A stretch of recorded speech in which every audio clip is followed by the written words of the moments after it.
orang yang tidak nerima rukhsahnya Allah Ta'ala. Jadi orang wajib-wajib dilakoni terus kadang-kadang mergo dadi identitas isin ninggal. Kalau wong biasa puasa Senin Kamis saking terkenal puasa Senin Kamis sampai muka napa isin. Iku dosane kok Gunung Arafah. Wis hadis iki apa lho engko wis ra puasa Senin Kamis. Jadi ala kenapa ora puasa Senin Kamis nampa rukhsah pengenan niku ora nampa jeneng gak nglakoni. Karena mengkono iku ali ngatasi mamlal ismi yang disapa mislu jibali Arafah iku kaya gunung Arafah. Jadi pangeran itu ya aneh sing apik to. Jadi misalnya ana wong maca Quran kok yakin ra di sepuro iku dianggap ngenyek Quran. Wong wukuf ning Arafah kok nyangka dosane ra di sepuro dianggap ngenyek pangeran. Mana ana wong wali iku mergo ndablek. Dene wong ndablek ra wali iku goblok-gobloke wong. Jadi ke daftar wali lewat jalur napa? Ndablek. Tapi potongannya ya tetap ra wali, menjane wis serabakan. Dadi wali niku gampang. Dene kok ora dadi wali wis bejane wong. Engko tak terangno carane dadi wali sing gampang-gampang ae. Nek mbok bar Ramadan tak deloke wis masuk ta urung. Nah ora tak sidangno engko. Ya dadi kan ora dadi wali usul ning pengadilan kudu dimenangno. Rawahu ngene hadis sapa Imam Ahmad. Wasiratu te syarat iku dumatun. Wasiratu tawi siratal mustaqim dumatun peteng. Wasiratu te dalan lagu maring sirat wal yaqinu yakin. Wa te kang yakin tahqiqu tasdiki iku benerno barang sing tasdik. Tahqiqu tasdiki iku tahqiq dalam benerno. Maksudnya kamu punya otoritas pemikiran yang akurat. Kanggo benerno bil ghaibi kan barang ghaib. Niki sing dadi ibadah kula nganti ketemu pangeran. Tahqiqu tasdiki iku duwe akurasi benerno. Bil ghaibi lan barang ghaib. Carane bi izalati kulli ghaibin kelawan ngilangno saben-saben sing dadekno kemamangan. Bi izalati kulli ghaibin kelawan ngilangno saben-saben barang sing dadekno kemamangan. Pun kula baleni nggih saking awal wal maqalatu Rabi'ah kula terangno ya. An-Nabi Bakrin Siddiq radhiyallahu anhu dawe adzulumatu khamsun. Dawe Abu Bakar kegelapan itu ada 5. Di mergo Abu Bakar wong saleh, nek kegelepane yo luwih akeh. Dadi ora pati apal nek jumlahe akeh ora pati apal. Roe muk pira? 5. Nah, zaman akhir ora trimo 5 ribuan napa? Ribuan. Nomor 1 hubud dunya. Seneng dunya. Seneng dunya macam-macam, seneng pangkat, seneng apa saja yang tidak mengantarkan ke akhirat. Iku darani napa? Dunya atau apa saja yang murahan niku darani dunya. Kalau terangno definisi dunya, dunya kata dana ya dunuan. Ana sing ulama nasrib sangka dania terus ditakhfif hamzah dadi daniah terus ditakhfif hamzah dadi ya daniyah terus ngikuti wazan fu'la jadi dunya. Jadi anggar barang sing hina iku jenenge napa? Dunya. Utawa barang sing dekat iku jenenge dunya. Mergo maknane dunya iku saiki, dana iku maknane dekat. Akhirat nanti. Sungokno wae kok kowe suwe-suwe paham. Sehingga sesuatu yang tidak murahan kayak sujud, kayak sedekah, kayak ngaji iku ora dunya. Ini kesaksian akhirat. Sehingga ketika Ibnu Khaldun niku Allah itu ngeritik dunia ya yang perlu dikritik. Bahkan kadang akhirat pun dikritik pangeran, swarga pun kadang dikritik pangeran. Nak waya perlu dikritik karena ada konteksnya. Ada apa? Konteksnya. Misalnya begini. Saya punya kitab namanya Khilyatul Auliya atau Baqatul Asfiya. Saya sampai sekarang belajar kitab itu terus. Ini sekitar 14 jilid. Ini kitab indukan Ihya. Saya berkali-kali ngomong di mana-mana. Imam Ghazali dalam hal mana Kibul Akhyar sejarah orang-orang pilihan itu nginduk kitab nama Khilyatul Auliya itu 14 jilid. Dalam ilmu tasawuf beliau nginduk kitab jenis Qutil Qulub, ini karangan Abu Thalib Al-Makki. Dalam fikih tentu beliau nginduk gurunya Imam Haromen. Dan memang kitab itu harus nginduk, kalau tidak namanya mukhtari, bikin-bikin. Memang syaratnya ulama harus muttabi, dia hanya pengikut, tidak boleh kreasi. Kalau kreasi namanya bid'ah, bid'ah. Kalau terang, di situ ada cerita ada seorang sufi bodoh ngeritik dunia tak ngamal. Dunia itu seronok bener, dunia itu nggon batang, dunia itu jifah batang. Sing berebut batang ya siap-siap rebutan be asu, pokoknya ngomong wis ndin-ndin. Sayyidina Umar itu agak tersinggung dengan makalahnya orang sufi yang bodoh ini. Ya rata-rata orang sufi memang bodoh. Kecuali gelem ngaji fikih. Setelah ngomong ngalor ngidul dunia ku swelek terus dia ini biasa lah orang sufi terus milah dewean terus orang lakoni popo ngerti-ngerti lesu kok mangan wae lesu orang sufi kan gitu. Singkat cerita terus Umar agak marah tapi beliau masih bisa mengendalikan diri terus kata beliau sal sayyidah dan sal hadas sayyid kamu tanya hadas sayyid maksudnya sayyid dalam bahasa dulu itu ya orang terhormat dalam bahasa zaman era itu maknanya sayyid itu masih apa sadat maksudnya bukan habib bukan kalau dalam bahasa Arab dulu itu memang kalau habib itu ya Nabi kalau sayyid sadat itu sufia itu belum pasti maknanya apa habib ya tokoh-tokoh yang diikuti dalam apa makalahnya terus kata Ubay bin Ka'ab dan ini menurut saya benar sekali dan kamu harus mengikuti Ubay bin Ka'ab dia adalah termasuk 6 sahabat yang dipuji Nabi min ahlil Quran apa yang dipuji Nabi min ahlil apa Quran kata Ubay bin Ka'ab lalu anda masuk surga karena apa lalu anda masuk neraka karena apa lalu anda dapat ridho Allah karena apa kamu itu bisa masuk surga lihadidar karena kenangan di rumah ini maksudnya karena dunia ini karena sujud kamu karena kebaikan kamu itu di mana Allah mereferensi amal kamu ya di dunia ini kamu masuk surga karena sujud kamu di dunia ini nanti masuk neraka karena keangkuhan kamu di dunia ini fahadi dunya mi'yar dunia ini adalah takaran semua referensi Tuhan tentang akhirat itu merujuk kelakuan kita apa di dunia sehingga kalau kamu masuk surga selamanya lama itu ya karena kebaikan kamu di dunia maka jangan kritik dunia ini karena dunia itu mahalu sujudika mahalu rukuika mahalu dia marah-marah sehingga semenjak itu kata Ibnu Khaldun orang tahu dunia yang dikritik adalah dari madatul kalimah dani'ah suatu yang murahan apa yang murahan sehingga kalau misalnya orientasinya itu kebesaran li'ilai kalimatillah maka itu tidak termasuk dunia dan yang suasananya akhirat tapi motifnya adalah kasal kemalasan itu yang benar-benar dunia makanya Imam Syafi'i sering kritik tasawuf itu sampai usis sati tasawuf alal kasal ilmu tasawuf itu basisnya itu karena pemalas karena tadi misalnya begini ini contoh paling gampang Zaid itu di daerah pinggiran di mana Islam itu minoritas. Terus dia ingin kaya raya supaya bisa bikin masjid atau bikin komunitas Islam. Atau dia ingin jabat jadi lurah supaya nggak ada pelarangan orang sholat karena dia yang punya otoritas bikin aturan. Atau kalau mungkin skup lebih besar dia ingin jadi bupati supaya daerah situ familiar dengan Islam karena pejabatnya Muslim. Itu tidak dunia karena semua orientasinya untuk mengawal sujud, mengawal kebenaran.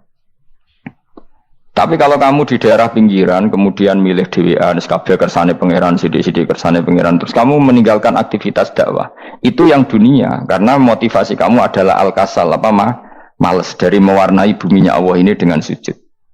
Ini yang banyak orang sufi salah paham. Makanya orang sufi harus ngaji fikih. Bendekne roh, dilingno wong alim, wong fikih nak kitmanul ilmi ku haram. Kitmanul ilmi haram. Menyimpan ilmu itu haram. Tidak memberi kontribusi dalam proses orang sujud adalah haram. Tidak memberi pencerahan pada umatnya Nabi adalah haram. Menikmati keasikan yang pangeran dewi adalah haram. Dia harus diingatkan gitu terus. Kalau enggak, itu bahaya bagi agama ini. Makanya dulu itu enggak ada orang sufi yang enggak ngaji ulama fikih. Sekarang kebalikan, malah orang sufi darani fikih mau kulit dekne wis tok hakikat sembrono. Oh tak tobat nonton anak ketemu aku. Itu bahaya, paham seperti itu tuh bahaya. Karena sekarang itu sufi itu jadi identitas kesalehan. Jadi yang rumah kome sufi koyo sak dhuwure ahli napa? Fikih. Itu bahaya. Karena tadi sufi itu akan ngeritik dunia sepedas-pedasnya. Kemudian ujung-ujungnya meninggalkan dunia, kemudian happy-happy asik pangeran dewean dan membiarkan umatnya Nabi ini berserakan kemana-mana, tidak terlibat sama sekali, tidak memberi kontribusi sama sekali. Kalau bahasa gampangannya orang gelem amar ma'ruf, gak gelem nahi mungkar. Tapi bahasa amar ma'ruf nahi mungkar kan saya jadi gerakan ekstrim. Makanya orang tak bahasa amar tidak peduli, tidak mulang. Kalau saya bahasa saya kira repot terus. Paham ini penting kalau terang. Jadi kalau baleni malih ya. Sing dimaksud dunya ketika dikritik pangeran iku dunya sing sangka kata daniah, sesuatu sing murahan, sing enteng, sing nafsu. Iku jenenge napa? Dunya, napa? Dunya. Tapi ketika sesuatu itu baik dan mengarah kepada Allah, iki jenenge dunya iki masru'atul akhirah. Maka dunia itu di dua status, napa? Siji masru'atul akhirah. Dan ini status yang harus kita pakai. Makanya kata Imam Ghazali itu, kowe nak randi duwe sak penat-penate urip terus merasa enggak punya kenikmatan, datang saja ke kuburan dan yakinlah semua yang sedang mati keinginannya hanya satu, ingin kembali di dunia dan memperbaiki amal-amalnya. Berarti dunia adalah segala-galanya bagi orang yang sudah mati. Ya, orang yang sudah mati itu cita-citanya satu, la'alli arji, semoga kita kembali ke dunia. Untuk apa? Untuk membenahi semua kesalahan yang pernah dilakukan zaman ning dunia. Terus kamu ingat, fa'ana fid dunya, ya Allah, alhamdulillah sekarang masih saya di dunia. Artinya saya punya satu kesempatan yang diinginkan semua orang yang sudah mati di seluruh dunia. Lalu malah wali anu urip malah kepengen nang mati. Saking kakean kasus ini, apa? Kakean apa? Kakean kasus. Makanya di sini sirinya para rasul, para nabi itu sering donga Allahumma tawil umrona, sehingga banyak orang soleh mendoa supaya panjang apa? Umur. Itu karena pas itu yang hadir adalah dunia dengan makna masru'atul akhirah. Tapi ada juga wali dan nabi kadang-kadang donga, ya Allah, jika sebaiknya saya mati, mati saja. Itu ketika tergambar dunia yang sudah murahan, yang sudah arogan, yang sudah tidak jelas. Maka dunia ini punya dua status sekaligus. Jika prospek bagi Anda untuk masru'atul akhirah, maka nikmati senikmat-nikmatnya. Tapi jika bagi Anda ini sudah menjadi ladang maksiat apa-apa, maka jadikan dunia ini tempat tobat. Karena akhirat itu nggak ada apa-apanya dibanding dunia. Jadi akhirat itu hanya mereferensi dunia, apa? Mereferensi dunia. Ini penting kula aturno. Kadang-kadang sufi kemudian goblok ora iso ngaji. Dia nganggep dunia sampai akhirat itu penting akhirat, tapi cara maknaninya salah. Lho kowe nganti ning akhirat mlebu swarga itu karena apa coba? Amal zaman di mana? Dunia. Berarti penting mana dunia sama akhirat? Penting dunia karena akhirat mau efek, apa? Efek dunia ini yang pokok.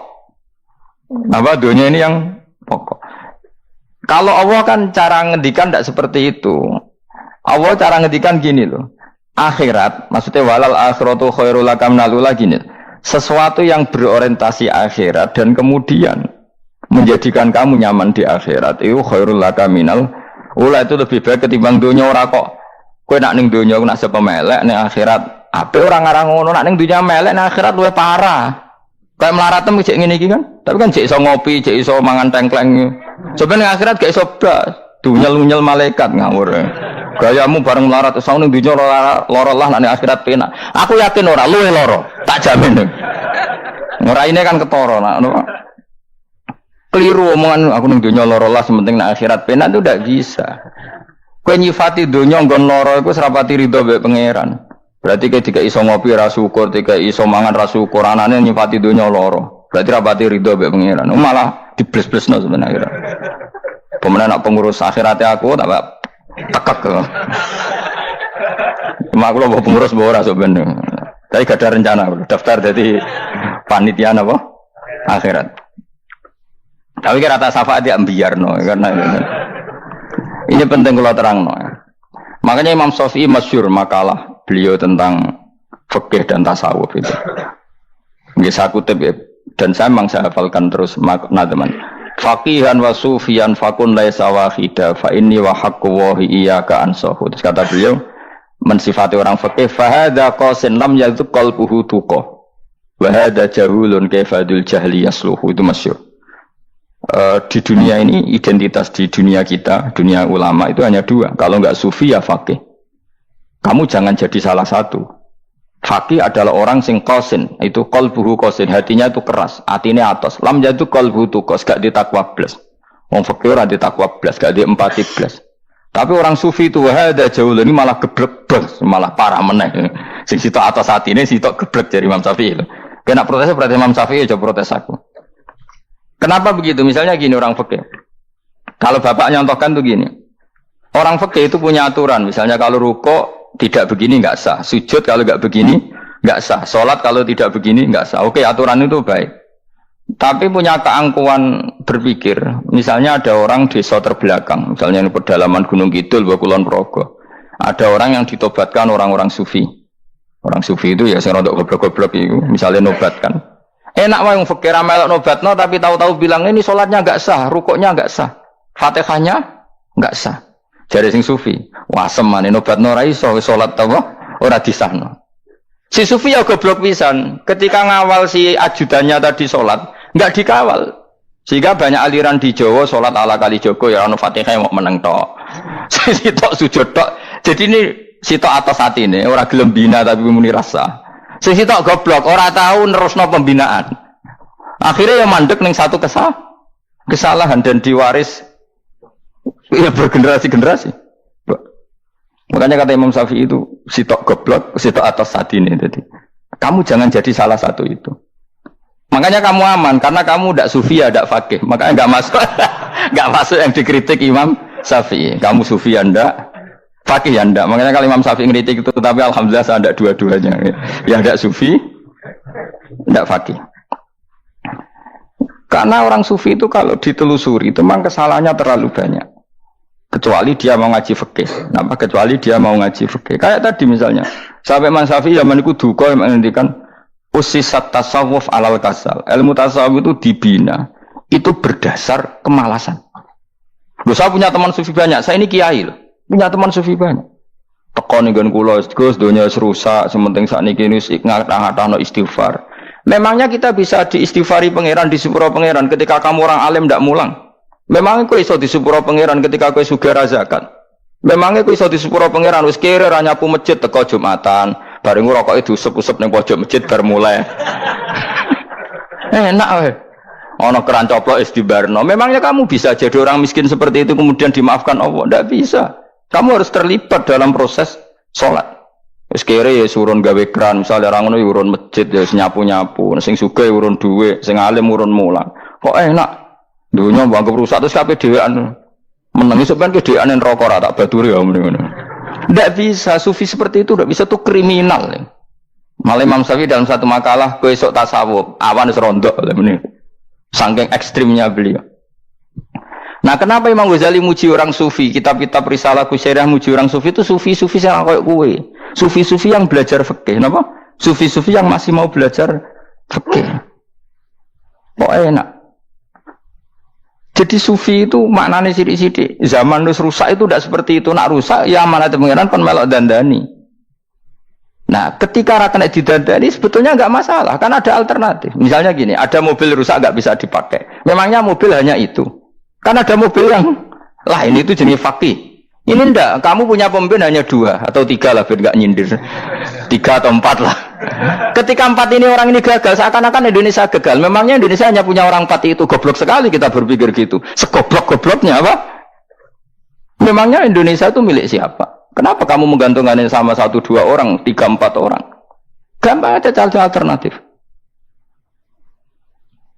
Terus, tapi kan harus lewat pemilu. Khusus ngenteni pemilu 5 tahun cepat. Mustafa Rohin jokno jadi calon presiden. Nah, kemudian jadi negara tahlil. Karena dek Nabi ya, ngomong ekonomi ya ora iso. Ngomong wisata ya haram, ngomong budaya ya haram. Ngomong badan usaha milik negara ya ora roh deh. Langsung dibagi-bagi. Tapi kelirunya kita selalu begitu. Ketika kecewa sama pemimpin, seakan-akan dunia ini tergantung pemimpin itu. Mana ada dunia ini dipasarkan sama makhluk oleh Allah. Dunia ini milik Allah, nggak pernah dipasarkan makhluk. Bahkan kiai mati pun nggak ngefek pada agama. Dulu sahabat meninggal agama jalan, wali songo orang-orang pilihan meninggal agama jalan. Karena Allah tidak ridho dunia ini, agama ini, dunia maupun agama dipasrahkan sama seseorang. Allah yang mengurus dunia ini. Apa nak konglomerat mati terus wong larat kabeh? Tidak kan? Apa nak wong soleh mati terus wong bejat kabeh? Tidak. Allah yang mengurus agama ini, mengurus dunia ini. Saking goblokem, nak ono kecewa mek makhluk ini. Terus ya Allah, terus seakan-akan dunia ini runtuh. Ono pegatan sakake saya kira ono sing lanang. Banyak orang pegatan terus untuk bojo luwe apik. Bojone mati sing wedok malah makmur akeh to ora. Makanya pangeran angen nyak manusa iku entek-entekan. Allah nate ngendikan gini Mas dalam pegatan. Unik ngendikan pangeran. Ya rodok manekno wong pegatan. Wa iya tafarraqa yughnillahu kullam min saati. Kamu tidak usah takut dalam suami istri itu bercerai. Wa iya tafarraqa, jika dua suami istri bercerai, yughnillahu kullam min saati, bahkan satu-satunya per satu dari kedua mempelai ini bisa dikasih lebih kaya. Banyak enggak wong pegatan terus akhirnya lebih makmur? Dan kenangannya, untung pegatan mas dhisik aku untuk bojo sing dhisik wis. Aduh, selemu goblok. Enggak sing lanang karena bosen dijudisi yang untung saiki di bojo konak, bojoku sing dhisik. Banyak enggak orang pegatan kemudian kenangannya itu baik sama yang sekarang. Dengan yang lalu mau gerutu tok, banyak enggak? Banyak. Dulu kita punya pemimpin yang cakap, yang otoriter. Zaman itu pun di demo. Coba kita ini kan mulai dulu anggar di pemimpin di demo kok cek urip pantas di demo kok es mati digo kelangenan. Kelakuan kok ngono. Mulai dhisik nganti saiki. Kiai juga gitu, zaman urip dikerwiti, kok bareng mati kiai penggantinya dikritik ora koyok kiai dhisik. Iku ora ya coba 66 Pak Karno dikritik, orde baru diurus gitu tuh. Nabi yang ngono mangsamu mau presiden tok. Nabi ku kan mukjizat iku ngaji. Jadi mukjizatnya Nabi ku ngaji. Jare masyarakat kon mukjizat orang keren blas. Mukjizat itu kudu nganggo tongkat. Jadi seru napa? Dianggap Nabi Harry Potter. Jadi Nabi itu mukjizat kok mulang. Mulang itu mengatur logika supaya mapan nikmati Allah dan Rasul. Itu mulang. Mereka agak seneng. Mat. Caraku Nabi-nabi dhisik kudu tongkat apa mat. Jadi seru apa? Seru main seblak pokoknya seru lah. Nabi sempat tertarik, ya kepengen di tongkat tahu Nabi tua, kita ya sangar lah, wah. Jadi Nabi ngalor ngidul gak apa, tongkat nggak ono sing ngelawan, blus terus kecemplung segoro, kan ya seru lah, misalnya ono Yogyo macam-macam, tutuk terus likui faksi do tenggelam kan, seru lah, wah. Nah jawabnya pangeran dulu tuh, dia matke jok tongkat, gampang nah masalah tongkat. Sekarang ngetok wit kan gampang tongkat itu, emang samu tongkatnya Nabi Musa terus. Digawe dikai mori terus dikai minyak ya ora dijupukno wit diketokno mangsamu. Wong sing hebat ku sing nyekel dol ora apa. Ya jajal to kate Musa tak kena kowe. Iki ora ono pengaruhe. Wong saiki ning gone Turki digo tontonan ora piye-piye. Lah nek mbate jek aktif Pak Turki nantang Israel duel langsung. Lah wong di tongkate Nabi Musa kok digertak Israel rawani. Lah nek tongkat iku tenan nak oh sing sakti sing nyekel dul ora perkara tongkate. Nah cara wae dhisik sono HP Nabi Musa, HP-ne Nabi Musa ya luar biasa cara itu. Akhirnya Nabi Muhammad itu sempat kepengen jawab pangeran unik. Awalam yakfuru bima utiya Musa min qabl. Matke kok gak eling apa zaman Musa nggo tongkat wong terus do iman. Awalam yakfuru bima utiya Musa min qabl qalu sikhroni tazahara wa qalu inna bikullin kafirun. Apa zaman Nabi Musa itu terus wong do iman? Ya tetep komentar dari tukang sihir. Padha wae. Nggo mukjizat ora padha wae wong nak berdua ya tetep berdua. Zaman Pak Karno sing tukang ngeluh ya ngeluh, zaman Pak Harto tukang ngeluh ya ngeluh, zaman Mega sing tukang ngeluh sampai saiki sing tukang ngeluh ya wis kegiatan.